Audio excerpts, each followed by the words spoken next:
राम राम दोस्तों, जय बाबा नीम करोली महाराज जी की। मेरी माताएं बहनें सभी के ऊपर बाबा नीम करोली जी की अपार कृपा बरसती रहे, यही मेरी प्रार्थना प्रभु से।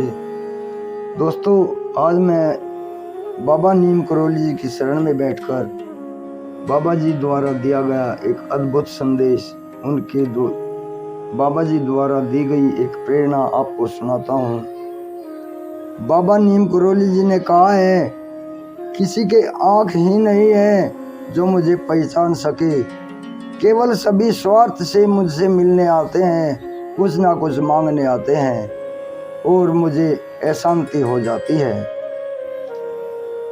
यह तो मृत्युलोक है, जो आया है वो जाएगा भी। राम गए, कृष्ण गए, भीष्म पितामह आ गए, आजन्म में ब्रह्मचारी भी चले गए, हम भी चले जाएंगे।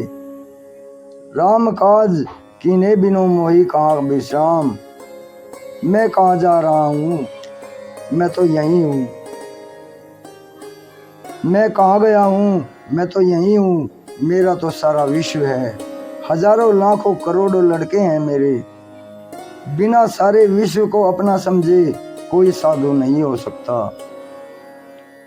जो व्यक्ति अपने को सबसे बड़ा समझता है और जो गरीब दरिद्रों को कीड़े मकोड़े समझता है, वह व्यक्ति कभी भी सुखी नहीं रह सकता। दोस्तों और मेरी माताएं बहनें, बाबा नीम करोली जी ने कहा है, जो व्यक्ति अपने को सबसे बड़ा और सर्वश्रेष्ठ समझता है, वह कभी भी ज्ञानी नहीं हो सकता, क्योंकि ज्ञान और अहंकार एक समान नहीं हो सकते, एक म्यान में नहीं रह सकते।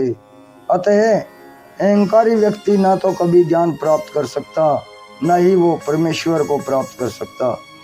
भगवान की नज़र में वो सबसे छोटा और सबसे तुच्छ व्यक्ति है। जो व्यक्ति अन्य सभी को अपने से बड़ा मानता है, असल में वह सबसे बड़ा संत और ज्ञानी है और भगवान को वो अति प्रिय है। जो व्यक्ति मान अपमान, सुख दुख को एक ही समान मानकर कोई प्रतिक्रिया नहीं करता, वह व्यक्ति भगवान को सबसे प्रिय है और अंत समय में वो स्वयं श्री हरि विष्णु के लोक को प्राप्त करता है। और जो जीवन मरण की क्रियाओं को पार कर लेता है, यानी मोक्ष प्रदान हो जाता है उसको।